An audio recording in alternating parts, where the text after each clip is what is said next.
question simple, est-ce que vous avez un couteau dans votre poche, Madame Roule? Un couteau dans la poche, non. Non, on vous a pas fouillé, mais bon.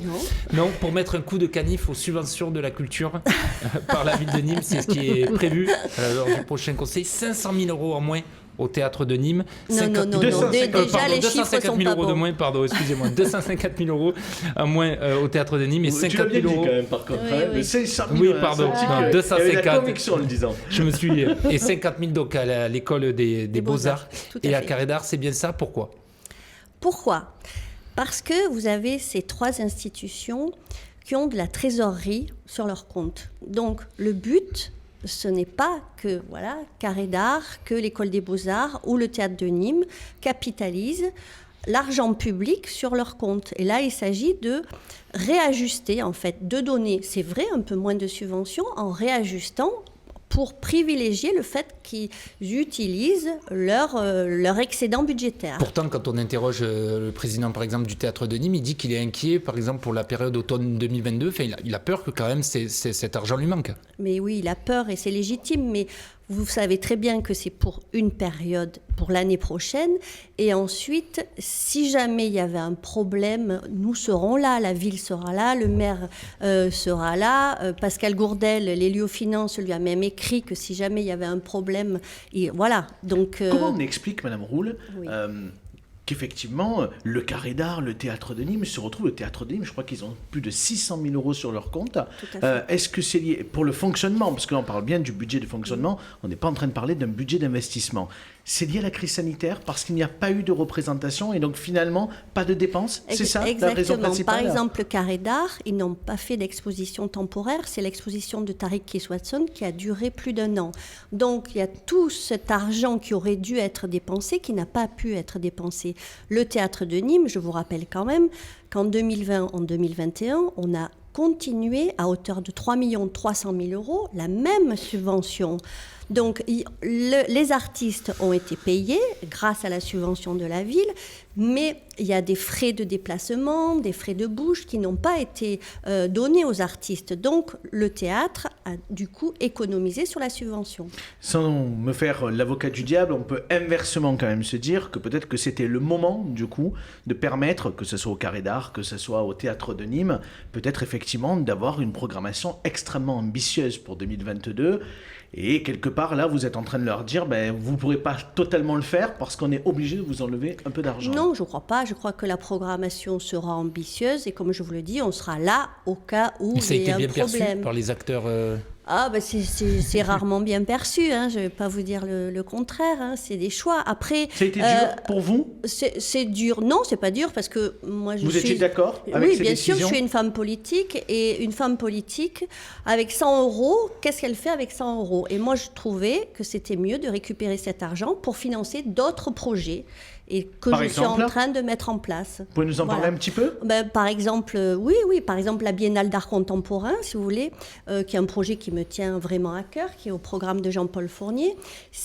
L'idée, c'est de faire une grande manifestation d'art à l'échelle de la ville, dans le centre et dans les quartiers prioritaires de la ville, pour trouver déjà une identité à notre ville. Aujourd'hui, c'est vrai, on parlait de la romanité, on parlait de nos monuments romains qui sont dans un état de conservation exceptionnel, qui, grâce à Jean-Paul Fournier, sont en train d'être rénovés encore. On a ça. Aujourd'hui, on a cette,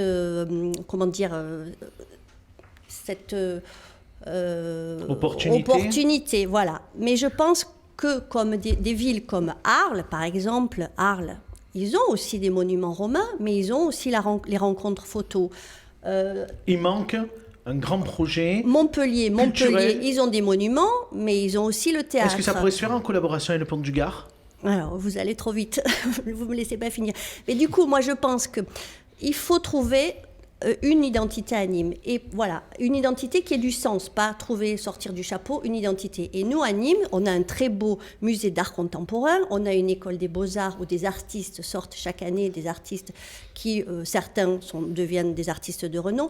Donc, pourquoi pas faire de Nîmes une plateforme importante de l'art contemporain. Est-ce que vous pensez que ça mobilisera l'ensemble des habitants de cette ville? Est-ce que vous trouvez qu'une biennale de l'art contemporain, c'est très populaire? Alors, Oui, je pense, parce que... C'est pas élitiste ? Non, je ne crois pas ça. Il n'est pas question de venir implanter une manifestation hors sol. Il est vraiment question de travailler avec les associations du territoire. D'ailleurs, si vous me permettez, en matière de subvention des associations, depuis 1 an et demi que je suis élue à la culture, j'ai eu 10% de budget supplémentaire pour les associations, parce qu'on parle des baisses, mais il faut aussi parler des hausses.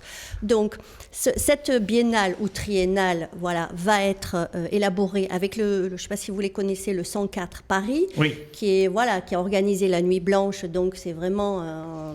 On aura l'occasion d'en reparler. Je vous coupe pas, je suis obligé de vous couper, parce qu'il reste plus que 4 minutes d'entretien, ça va vite, et vous avez des réponses un peu trop longues. Je vais donner la parole à Olivier pour qu'il pose sa question. Eh bien, la réponse sera courte. On se tutoie parce qu'avec Sophie, on se connaît depuis très longtemps. Je vous en prie, allez-y. Sophie, Carole Delga est présidente de la région, Françoise Laurent-Périgot est présidente du département. On a une préfète qui est préfète, pas un préfet sur le Gard. On a peut-être Valérie Pécresse qui sera peut-être présidente de la République dans quelques mois. Et toi, la mairie, est-ce que tu n'y penses pas quand tu rases le matin? En me rasant le matin. Déjà, je ne me rase pas le matin. Vous étiez numéro 2 sur la liste de Jean-Paul Fournier, donc. Mais, écoutez, j'étais sûre que vous alliez me poser cette question-là. Et en plus, soyons honnêtes, je pense que les sociétaires peuvent le dire, on ne connaît pas leurs questions avant. C'est clair. Non, on n'a pas mandaté monsieur pour la poser, on l'avait même pas. Écoutez, aujourd'hui, Jean-Paul Fournier est là, et il est bien là. Coralie a envoyé quand même Sophie, maire de Nîmes. Point d'exclamation. Je vous dis pas oui, je vous dis pas non. Aujourd'hui, il est là, il fait le travail très bien. Je crois que beaucoup de Nîmois sont convaincus. Après, je crois que moi, je suis plutôt... Aujourd'hui, je suis dans mes projets, je veux faire avancer mes projets. Claire, votre question. Merci. Merci Olivier, vous avez bien remplacé Coralie Monaret ce soir, vous aussi. Coralie, tu me dois 10 €. Alors, en 2018, l'année de l'UNESCO, les tarifs de l'inscription au conservatoire pour les familles nîmoises ont augmenté de 900%. Quand j'ai vu, je me suis dit, c'est pas possible. Mais si, ils avaient augmenté de 900%. Apparemment, les gens ont payé puisque je n'ai vu aucune suite. Il devait y avoir un tribunal administratif. Et donc, les gens ont subi, les Nîmois, les familles nîmoises, ont subi une augmentation de 900%. C'est bien ça. Dans les tarifs d'inscription au conservatoire. Ça, c'est la première chose. Et la deuxième chose, c'est que les musées donc, de Nîmes sont bien gratuits le premier dimanche du mois. Tout à fait. Alors, est-ce que vous pouvez m'expliquer pourquoi cet été, je suis allée avec 3 enfants de 6, 7 et 10 ans au musée de la Romanité. C'était le premier dimanche de juillet, je crois, ou d'août, peu importe. En tout cas, il y en avait un premier. Et on m'a dit, mais non, madame, en juillet et en août, les musées sont payants. J'ai dit, ah oui, même pour les Nîmois. Et oui, madame. Est-ce que vous pouvez m'expliquer pourquoi ? Écoutez, je le découvre. Franchement, je pensais que c'était toute l'année que les musées étaient gratuits. Donc, comptez sur moi pour vérifier cette information. Voilà, parce que là encore, les Nîmois sont pénalisés, alors que, si je ne m'abuse, ce musée a quand même été construit avec après, si jamais des c'était subventions, le cas, mais un peu notre argent aussi. Oui, tout à comme fait. Le après, si conservatoire. c'était le cas, c'est vrai que les Nîmois ont 12 mois aussi. Il n'y a pas payant. beaucoup de premiers dimanches du mois. Il n'y en a pas beaucoup, vous compterez. Il n'y en a pas beaucoup. Donc, il y en avait un là, et puis il y en a eu un là, je crois. Et les dimanches du mois, il y en a plus un, non ? Il y en a 12 par an, non ? Non, mais c'est quelques symptômes du Covid. le premier dimanche Elle du mois. supporte pas bien les pics du Covid. C'est gratuit le premier dimanche. Le premier dimanche de chaque mois, mais il faut qu'il y ait... Mais il y en a forcément 12 de premier dimanche. S'il y en a 2 de payants, il y en a quand même 10 de gratuits. Juste pour finir. C'est vrai ça. Mais oui, Claire, là il y a eu un moment. Non, c'est pas ça. Grave. Non, c'est parce que comme c'est des familles recomposées. On la coupera au montage, celle-là. Je fais amende honorable. C'est une famille recomposée. Sophie, Il faut tout le temps calculer. Il faudra peut-être effectivement vérifier l'interrogation de Claire. 12 moins 2. En tout cas, déjà. quand Sophie Roule sera maire de Nîmes, il y aura 13 premiers dimanches. C'est ça. On va juste terminer l'interview sur le musée de la Romanité, justement après la crise sanitaire. Voilà, parce qu'on rappelle que vous êtes aussi présidente de la SPL Culture et Patrimoine, qui gère donc le musée de la Romanité. avec la crise qui continue, ça veut dire que vous avez le musée va peut-être attirer une clientèle moins étrangère, plus française, locale.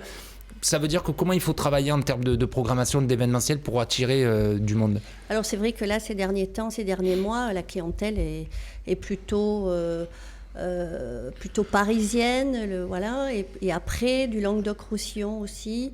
Donc la volonté de Fabrice Cravillon, le directeur du musée La Romanité, qui fait un travail exceptionnel, c'est d'avoir toujours des expositions en lien avec des musées nationaux, voire européens. On a pu voir une collaboration avec le musée du Louvre.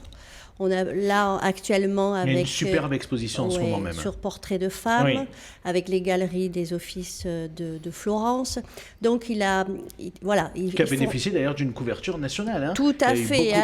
Beaucoup d'articles dans le Monde, dans le Figaro. Superbe exposition. Oui, dans beaucoup de en radio de aussi, médias. effectivement. Sur France Inter. En termes de fréquentation, j'imagine qu'on n'est pas sur les chiffres. On n'est pas sur 2019, mais on s'en sort pas trop mal. On s'en sort pas trop mal grâce justement à la mobilisation des équipes et au travail assez extraordinaire et de renouvellement aussi dans les médiations. Ils font un gros travail pour amener toujours un public nîmois ou gardois en proposant une offre culturelle variée avec des thèmes variés. Ouais, non, ils font vraiment un travail très très sérieux. Merci beaucoup, Sophie Roule, d'avoir répondu à toutes nos questions.